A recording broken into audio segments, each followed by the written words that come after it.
So now I am going to be working on the back and using another fabric, which is really fun. I'm using all kinds of different fabrics on this one to kind of learn how they react and what they do, but they're all top quality fabrics. So this is going to be what's going to be up against my back. And I made the stays, and I need to make little sleeves to make the stays. So these are going to be the sleeves. Yes, they're longer than this the frames, but I'll cut them back. I made them long to be able to do that. What I need to do, I'm going to do, so these will go on the inside of the backpack. I'm going to iron these so they're real easy to sew, and they're going to kind of double up, so they're definitely more reinforced. So let's get these ironed out. Definitely don't want to be too hot, so I've got my iron down pretty low. No water, we don't need that. This fabric has a water repellent, a shiny side and a non-shiny side. That's the shiny side, so I'm going to put that on the inside just to hopefully save my iron a little bit. And then we don't want to have it too tight,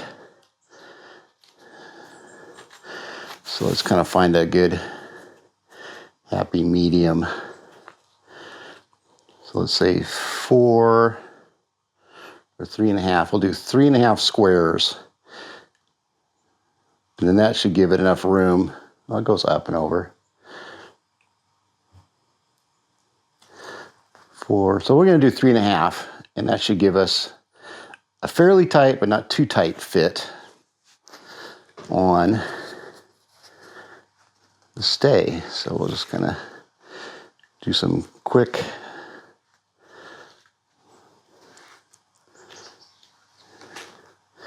Let's see if we can do that this way at the same time.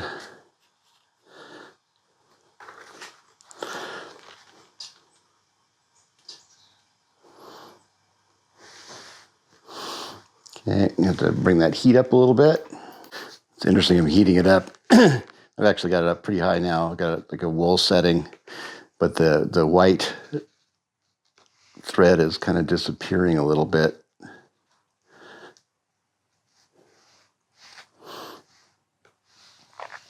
That'll be good. So that'll make it easier to sew.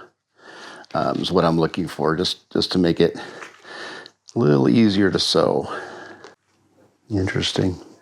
I wonder if it's a glue or whatever, their water repellent's kind of coming through. All right, so this is going to be the inside of my pack on the back, and so I need to put the backpack stays somewhere in there. I could put them completely vertical, which would probably be fine, or I could put them at a slight angle and maybe distribute the weight a little bit, which is I think what I'm going to do. I got to remember that I got a good 1/4 inch of hem when I sew everything together around on each side. So I'm kind of liking that. So let's say we go in 3 inches and then 4.5 inches. Okay, so the first thing I need to do is I'm going to sew across this end. This end will be part of the hem, but this end, actually I'll turn it around. Now this end, I'm going to just sew that down 1/4 inch so it has a smooth channel to go into. And then I can actually bring it down quite a bit because I'm going to need to have a Velcro system that I put the slat in, and then I tighten it down with that. So that actually looks pretty good. I don't need a ton.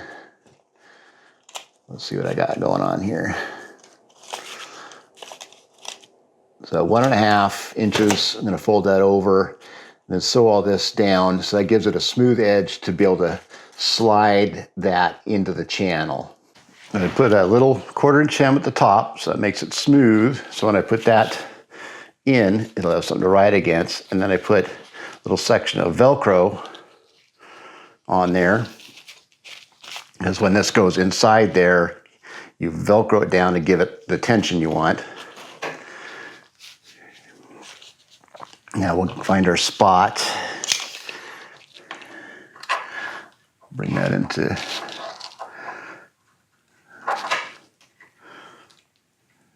I have no idea what I'm doing here. Let's do it like 2 3/4. Okay, so right there. So now I need to take the other side of the Velcro and sew it on so it can come down, and then sew the whole thing on. Or maybe I'll sew this on first, then I'll sew the Velcro on. Now I can just go back and finish off that little bit that I started too early. Sure, real seamstress would never do that, but I find it easy to do it that way.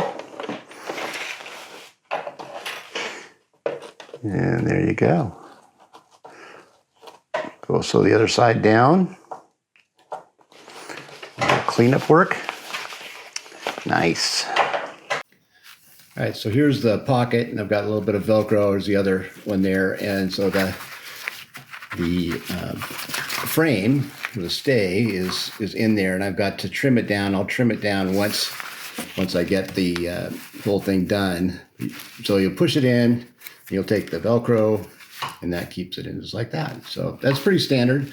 If you ever take a look at your backpacks, that's if you have this system, that's what it looks like. Okay, off to figure out the next part. The first thing I'm going to tackle and putting on this back part is the waist belt. And so I've got to make sure that I've got it up a little bit, say a 1/2 inch off the bottom here for sewing. Maybe even give myself 1 inch because I don't know how it's going to go necessarily. I was going to have this all as one piece. Then I decided to have the frames come in the back, and that I just don't think I can sew that and still come out with a good waist strap. I'd have to sew in here, thus making this little smaller. So I'm going to cut here and bring them out to the side. So this is kind of what happens. I've never done this before, so a lot of it's, and I don't know, what sequence, but you have to think ahead in sequence. You have to kind of think of what ramifications a move will be. Like right here, actually, if I would sew this onto this is the inside of the backpack, so you need to actually have it like this. So I think what I'm going to do, I'll cut it here, and then I'll move it out, but I'll still maintain where these frame socks are. So that's what, and I'll probably give myself a good inch down here for sewing, because that's going to be it's going to be a lot going on down there. Well, we'll see, maybe 1/2 inch.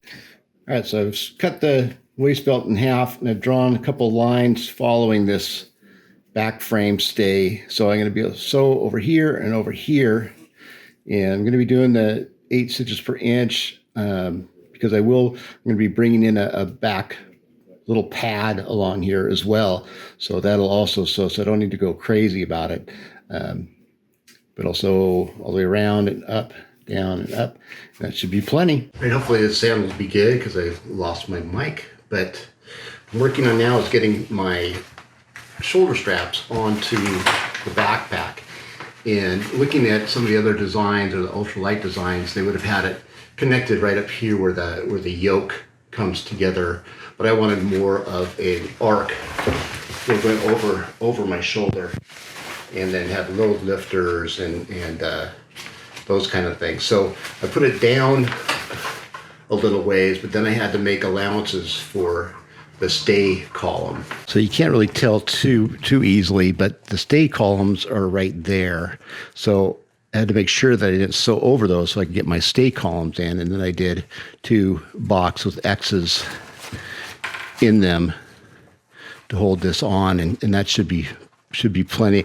On a lot of these, I am going to put some tenacious tape over the top because these are all water ingress areas, and so I'm going to try and limit that as much as possible. So that tenacious tape works really well. It doesn't add a lot of weight, but when it rains, it comes down on your shoulder, then the water will come right in through here and get into the backpack itself.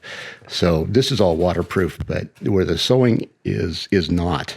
I could put a little bit of silicone right there too, but I think I'll just put some tape on there, and hopefully that will keep water from getting in. But it'll definitely come down the backpack straps into the backpack.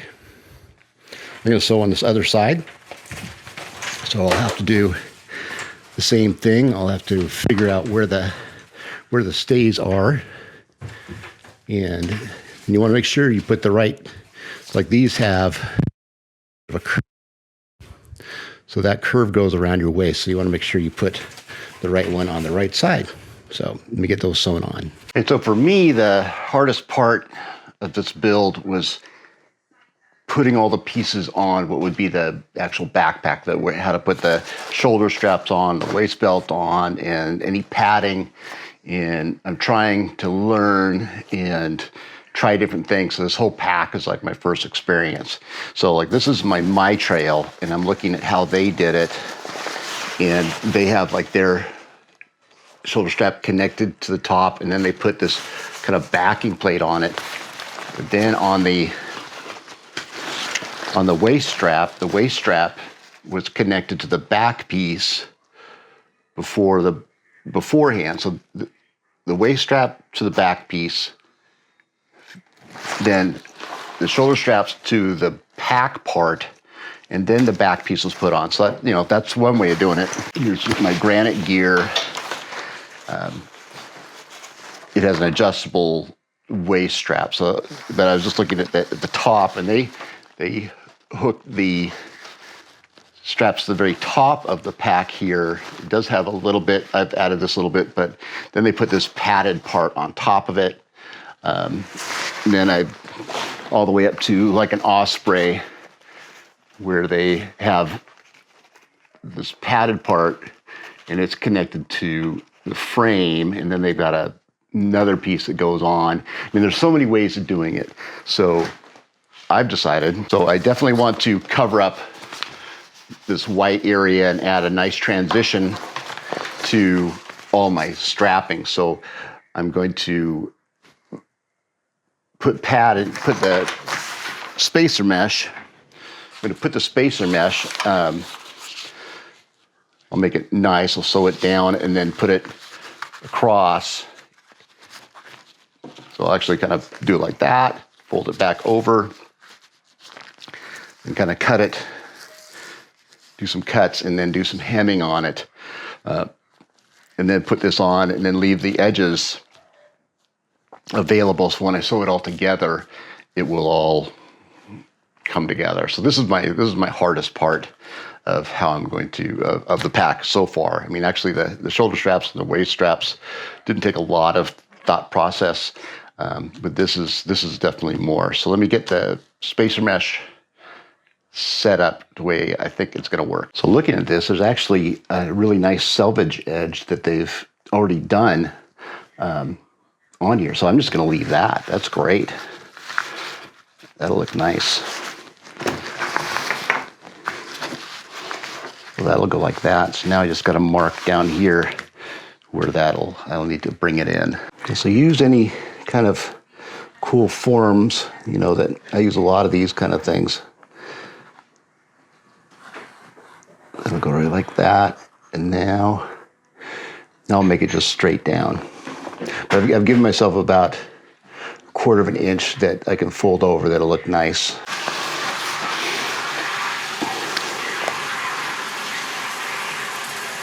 Now I'll actually just fold this in half and cut along that line, and that'll give me my nice edge. All right, what I decided to do, instead of folding this over and just making a hem, I made some binding tape. This is just some X-Pac, some extra X-Pac that I had. It's about 2 inches wide. You fold it in half, iron it down, fold that in half and that in half, and then that gives you this kind of a clean edge. Let's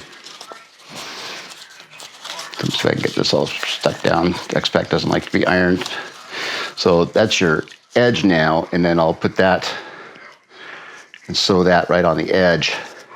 That'll give me a nice, clean, durable edge without making it any bulkier. So I'm going to sew that on, and the easiest way is to actually just sew one side on first, using kind of a wide stitch.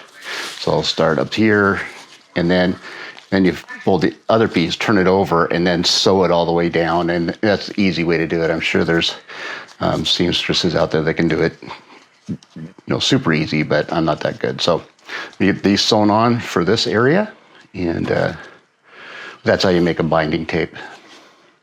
That's big. You could probably go a lot smaller if you're doing like dresses or something like that. But this will be fine for this, and that'll give it a nice durable edge. Okay, so here's the basted edge.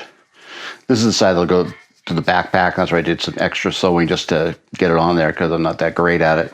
But so that's the edge there, and that'll be nice. Okay, so now I've got all the pieces that I need to start assembling the whole pack. I'm not going to sew anything on this now because I'll be sewing that on when I put all the pieces together. I also need to make sure, because I have other items that need to connect to other pieces and other straps, and so I'll have to double check whenever I'm going to sew pieces together that I'm putting in those extra pieces. But that's it as far as the back portion. So the next one will be just assembling. Well, no, the next one I'm going to make is the throat of it. And then once we get that, then we'll have all the pieces together and assemble this baby. All right. Take care. See you on the trail. Bye now.